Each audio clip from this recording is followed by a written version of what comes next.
ٹریجن روم کا 13واں شہنشاہ۔ اس نے 19 برس حکومت کی اور دنیا کے کئی علاقوں کو فتح کر کے روم کی سرحدوں میں شامل کر لیا۔ اسے روم کی تاریخ کے عظیم ترین حکمرانوں میں سے ایک سمجھا جاتا ہے۔ اس کا نام تھا ٹریجن۔ اس ویڈیو میں جانیں گے کہ ٹریجن کون تھا، اسے کن کامیابیوں کی بدولت یاد رکھا جاتا ہے، اس کی جنگی فتوحات سے دنیا کے کون کون سے علاقے روم کے قبضے میں آ گئے تھے۔ چینل کو سبسکرائب کر دیں اور گھنٹی کا نشان دبا دیں تاکہ آپ تک ہماری دلچسپ اور معلوماتی ویڈیوز بر وقت پہنچتی رہیں۔ دوستو، ٹریجن سال 53 عیسوی میں روم کے صوبے ہسپینیا میں پیدا ہوا تھا۔ اس کا تعلق ایک شاندار فوجی خاندان سے تھا۔ اس کے والد کا نام مارکس اولپیس فرینس تھا، جو بیٹیکا اور شام کے علاقوں کا گورنر رہ چکا تھا۔ ٹریجن نے بھی چھوٹی عمر سے فوج میں شمولیت اختیار کر لی تھی۔ ابتدا میں وہ اپنے والد کی سربراہی میں اسپین کے علاقے میں ذمہ داریاں نبھاتا رہا۔ وقت گزرنے کے ساتھ وہ خود کو ایک ماہر جنگجو کے طور پر منوانے لگا اور روم کی جانب سے اسے اہم ذمہ داریاں سونپی جانے لگی۔ سابق شہنشاہ ڈومیشن جنگی میدان میں ٹریجن کی صلاحیتوں کا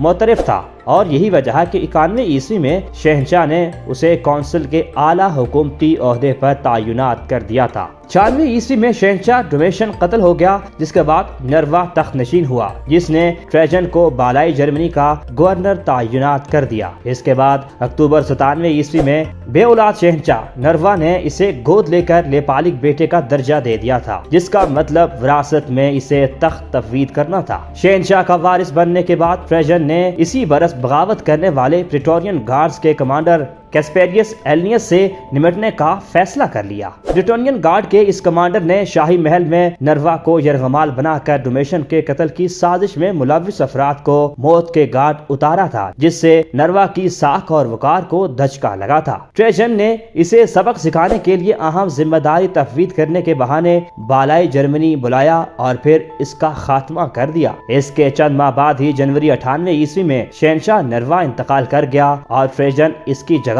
روم کا شہنشاہ بن گیا۔ تاہم اس نے نروا کی وفات کے فوری بعد دارالحکومت روم جانا مناسب نہ سمجھا، بلکہ پہلے وہ رائن اور ڈینیوب نامی علاقے میں گیا، جہاں اس نے مقتول شہنشاہ ڈومیشن کے وفادار سپاہیوں کی خود سے وفاداری کو پرکھا۔ ان ضروری دوروں کے بعد وہ 99 عیسوی میں روم میں داخل ہوا، جہاں وہ شہریوں اور سینڈرز میں گھل مل گیا۔ تاریخ دانوں کے مطابق وہ روم کا ایسا پہلا حکمران تھا جس کی پیدائش اٹلی کے علاقے سے باہر کی تھی۔ شہنشاہ بننے کے بعد اس نے سینٹ سے اچھا تعلق رکھا۔ انسائکلوپیڈیا کے مطابق سینٹ سے اس کا برتاؤ دوستانہ اور احترام پر مبنی تھا۔ تاریخ دان ڈیوکیسٹس کے مطابق ٹریجن اپنے انصاف، بہادری اور عادات کی سادگی کے لیے جانا جاتا تھا۔ اس نے ریاست کی جانب سے تقسیم کیے جانے والے غلے کی مقدار بڑھا دی تاکہ زیادہ سے زیادہ لوگوں کو فائدہ پہنچایا جا سکے۔ اس نے ٹیکس کی شرح کم کر دی اور پہلی بار ایک فلاحی ادارہ قائم کیا جسے ایلیمنٹا کہا جاتا تھا۔ اس ادارے کا کام ریاست کے یتیم اور غریب بچوں کی مدد کرنا تھا۔ یہ ادارہ غریب بچوں کو فنڈز، کھانا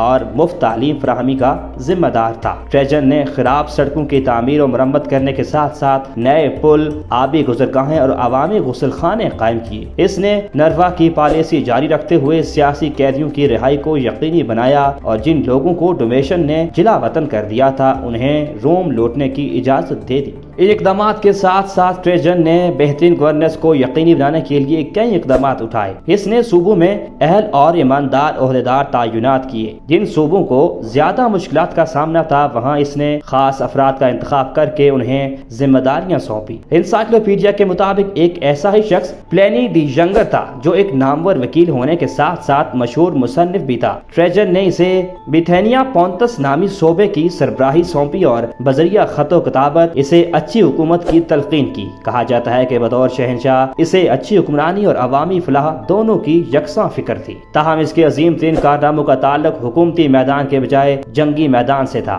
دوستو، ٹریجن نے ڈیشیا نامی ریاست کو دوبارہ شکست سے دوچار کیا۔ ڈیشیا کی ریاست اس جگہ ہوا کرتی تھی جہاں موجودہ یورپی ملک رومانیہ ہے۔ یہ ملک روم کے لیے خطرہ بنا ہوا تھا۔ اس ریاست کے بادشاہ ڈیسیبلس نے ماضی میں روم کی فوج کو شکست دینے کے ساتھ ساتھ بہادری سے اپنے ملک کا دفاع کیا تھا۔ ٹریجن نے ڈیشیا کو پہلی شکست 101 عیسوی میں دی، جس کے بعد وہاں کے بادشاہ نے روم کو بہت سا علاقہ دے کر امن معاہدہ کر لیا، مگر یہ امن دیر پا ثابت نہیں ہوا اور 105 عیسوی میں ایک بار پھر ٹریجن نے ڈیشیا پر حملہ کر دیا۔